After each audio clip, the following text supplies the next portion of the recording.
We use our companion laser for several things. Everybody always thinks about osteoarthritis and soft tissue injuries as being the main target for therapy laser and PBM, but in my mind, it is the acute conditions that we see every day in veterinary medicine that have a lot of swelling or irritation or pain for that patient. How laser works is it's used to help the inflammatory response and help with healing. So why wouldn't you use that on an incision postoperatively?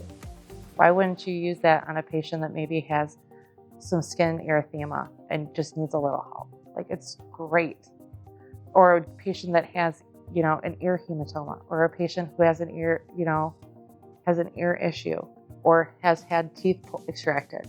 There's so many applications for a laser that I think that just looking at it as just for arthritis, you're missing the ship.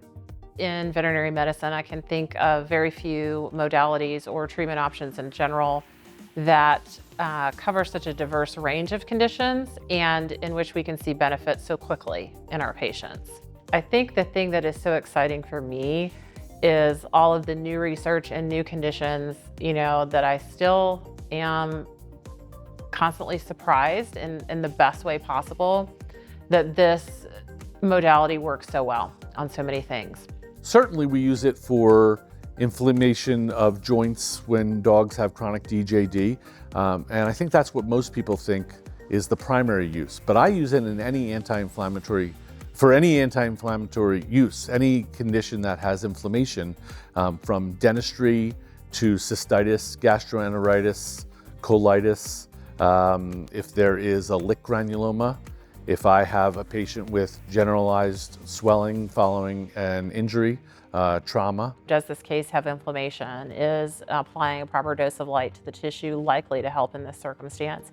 And for some things, it's quite obvious. If it's very inflamed and very painful, it's usually reasonable to expect that laser is going to have a very good result for that patient, if we can treat them appropriately. We can see it benefit the patients that we use it on, and there are lots of things for which it is useful. We pretty routinely use it about 5 to 10 times a day in a small 2-doctor practice.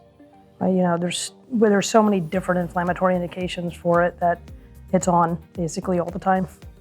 I know clinics that have multiple lasers because they're being used so much throughout the day, and there's just not enough time in the day for just one to satisfy all the needs. We're evolving as a profession. We're evolving in the way we provide medicine. And we're seeing more often than not that the multimodal approach is the better approach. The range of options are phenomenal. You'll use it. If you just put your mind to it, you're going to use it because there's so many applications.